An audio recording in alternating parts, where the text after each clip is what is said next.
Today we will be talking about the Libertarian Kingdom of America, its creation, government, economy, and more. But first, let's go on to its history. They're eating the dogs. To understand why this country was formed, we'll have to go back to election night in America in 2024, where the final states were called. We have just gotten news from our election headquarters that the last few states have been called. Arizona for Kamala, um, Pennsylvania, Trump, and Georgia also has been called for Trump, which leads to the race being left in a deadlock. This was the worst case scenario that we could have gone towards, which means that the presidents will be decided by the House, and the Senate will decide the vice presidents. We will give more information on later dates when more information comes out. This has been election night in America, and it's been Joe Jonerson signing off.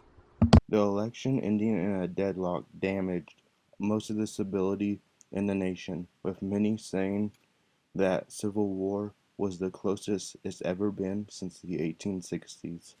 At the end of the year, the House had chosen Trump as president, and the Senate had chosen Tim Walz as vice president.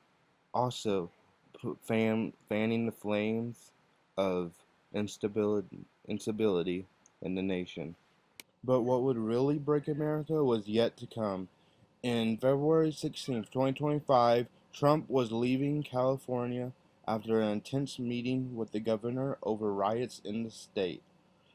But as he was attempting to leave, a crazed gunman came past security and was able to fire off a shot, killing Donald Trump and ascending Tim Walz into the presidency, which caused massive riots over Trump's death and a lot of militias attempting to break away from the United States of America, officially beginning the Second American Civil War. Not too long after the Second Civil War started, CIA found this as a great time to take control of the country away from Tim Walz by forcing him to resign and taking power for themselves.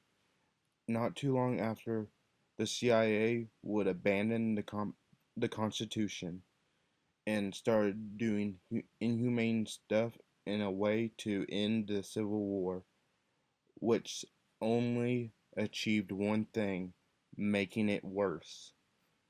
The more the CIA did to stop the riots and the Civil War, the more they did to keep it going. Soon as the CIA got more tyrannical, many states started seceding, like California, Texas, and the most of the South. And many of the Mormons started revolting too.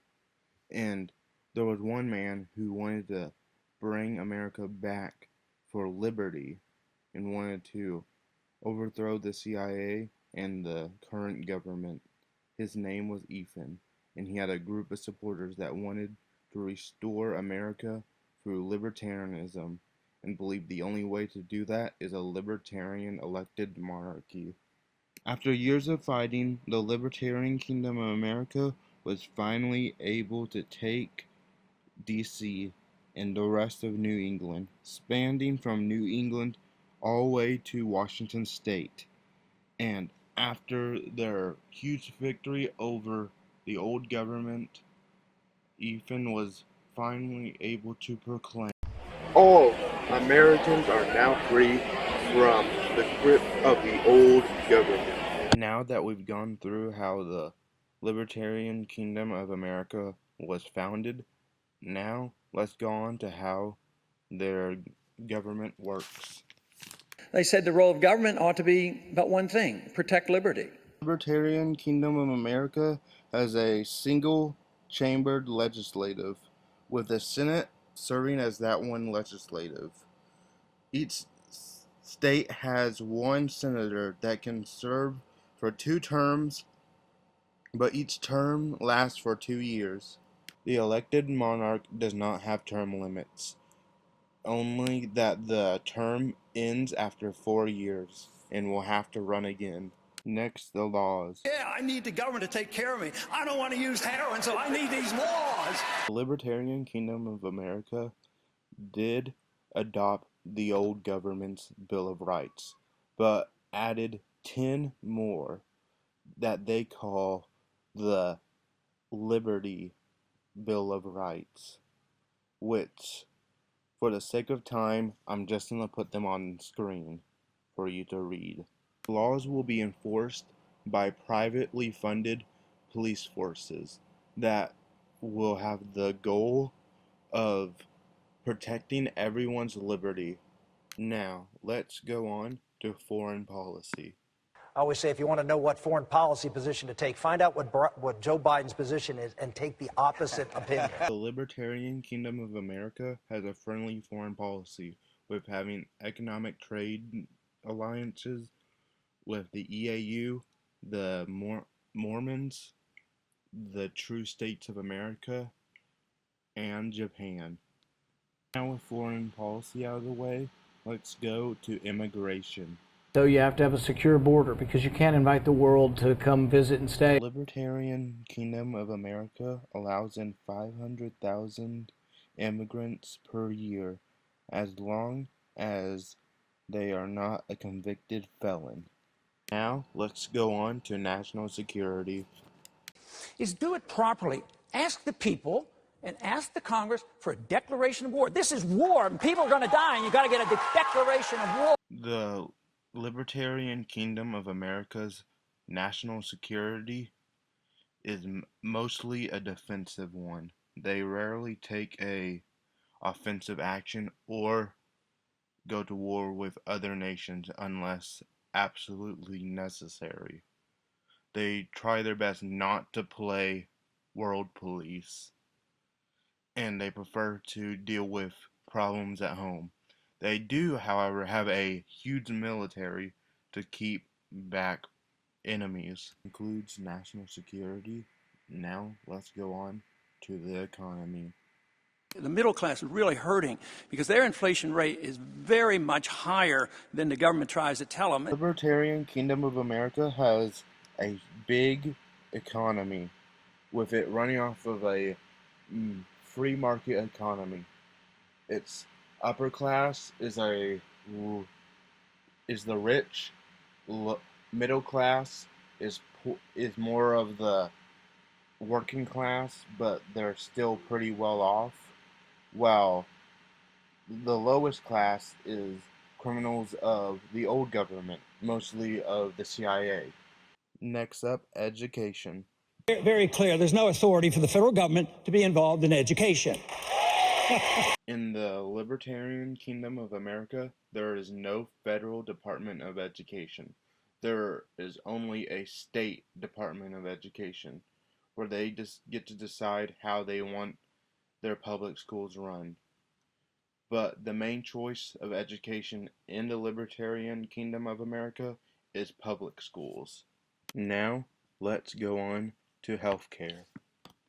Who's going to pay for if he goes into a coma, for example? Who pays for that? In a society that you accept welfareism and socialism, he expects the government to take care of it. What do you want? But what he should do is whatever he wants to do and assume responsibility for himself. Healthcare in the Libertarian Kingdom of America is private, but there are laws in place that keep the healthcare companies from taking 50% of the market.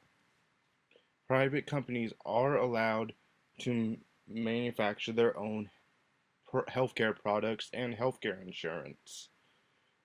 There is little to no intervention through the federal government. Only the individual states can determine what healthcare they won. Now, let's go on to the last part of the video, where we talk about the culture of the Libertarian Kingdom of America, and we will talk about the official language, official religion, and national symbol. My religious beliefs affects my character and the way I treat people and the way I live. The Libertarian Kingdom of America's national symbol is the Statue of Liberty because they see it as a symbol of hope and optimism for the future. And their national animal is a porcupine because they see it as an animal that does not attack unless attacked first, which is a big belief in libertarianism. If you leave us alone, we'll leave you alone. The Libertarian Kingdom of America does not have an official religion, for they are allowed to worship however they see fit. But the major religions are Christianity, Islam, and a new cult that has arisen with the goal of taking control of the government. The Libertarian Kingdom of America does not have an official language, but there are some notable languages like English, Spanish, and Germany, which all have classes in most schools. But there is also a rise in Japanese as there is a war going on in Asia, and many Japanese people are immigrating to the Americas. This ends the lesson on the Libertarian Kingdom of America. If you have any questions about this, you're free to ask.